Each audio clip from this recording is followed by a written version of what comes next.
महाराष्ट्राचे उच्च तंत्र शिक्षण मंत्री चंद्रकांत दादा पाटील यांनी महापुरुष महात्मा ज्योतिबा फुले, बोधिसत्व भारतरत्न डॉक्टर बाबासाहेब आंबेडकर, कर्मवीर भाऊराव पाटील यांनी भीक मागून शाळा सुरू केल्या अशा पद्धतीचे अपमानजनक वक्तव्य करून महाराष्ट्राचे मंत्री चंद्रकांत दादा पाटील यांनी महाराष्ट्रासोबतच देशाचा सुद्धा अपमान केलेला आहे।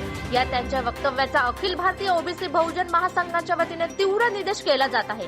महाराष्ट्र आणि देशात जातनिहाय जनगणनेची व्यापक स्तरावर होणारी मागणी, महागाई, बेरोजगारी, देशात चाललेले खासगीकरण, सत्तेची वाढत असलेली हुकुमशाही अशा मूलभूत प्रश्नांना बगल देऊन राज्यातील आणि देशातील जनतेची दिशाभूल करण्याचा प्रकारही हा असू शकतो, असे भंडारा लोकसभा क्षेत्राचे माजी खासदार तथा राष्ट्रीय ओबीसी बहुजन महासंघाचे संस्थापक अध्यक्ष डॉक्टर कुशल बोपचे यांनी व्यक्त केले।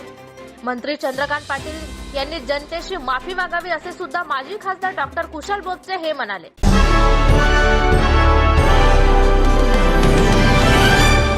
देशामध्ये शाळा कोणी सुरू केल्या? कर्मवीर भाऊराव पाटलांनी सुरू केल्या, डॉक्टर बाबासाहेब आंबेडकरांनी केल्या, महात्मा ज्योतिराव फुलेंनी केल्या। या सगळ्यांनी शाळा सुरू करताना गव्हर्नमेंटने त्यांना अनुदान नाही दिलं, त्यांनी लोकांकडे भीक मागितली, शाळा चालवते मला पैसे द्या।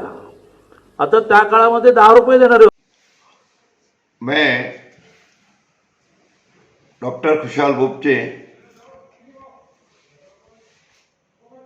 संस्थापक अध्यक्ष राष्ट्रीय ओबीसी बहुजन महासंघ, मैंने पूर्व सांसद भंडारा लोकसभा महाराष्ट्र। मैंने अभी सोशल मीडिया पे ये कुछ पढ़ा सुना, एक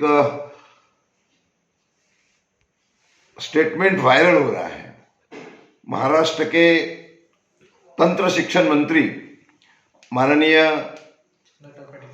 चंद्रकांत दादा पाटिल, इन्होंने जो वक्तव्य किया है कि उस समय में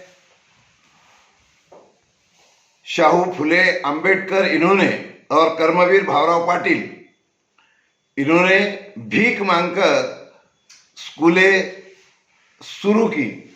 मैं सबसे पहले तो इनके इस वक्तव्य का बहुत तीव्र शब्द में विरोध करता हूँ, निषेध करता हूँ, क्योंकि एक उच्च तंत्र शिक्षण मंत्री जैसे बड़े हुद्दे पर बैठने वाले आदमी ने इस प्रकार से वक्तव्य करना, यह उनके लिए बहुत ही अशोभनीय है।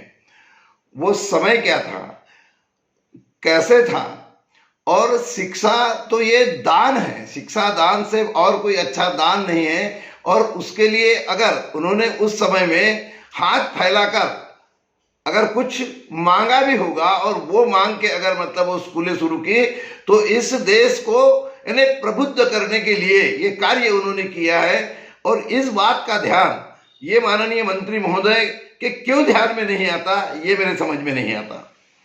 और इसलिए खाली निषेध से काम नहीं चलने वाला है।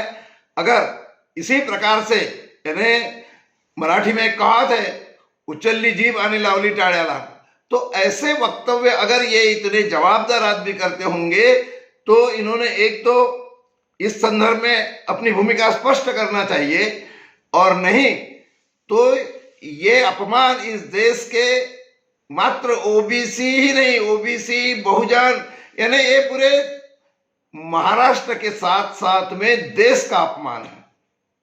और इसलिए ये बात छोटी नहीं है, काफी गंभीर है, और इसके परिणाम भी बहुत गंभीर होंगे। इन लोगों को ऐसा लगता होगा तो अब इसके बाद में लोगों तक के जाकर एक जन आंदोलन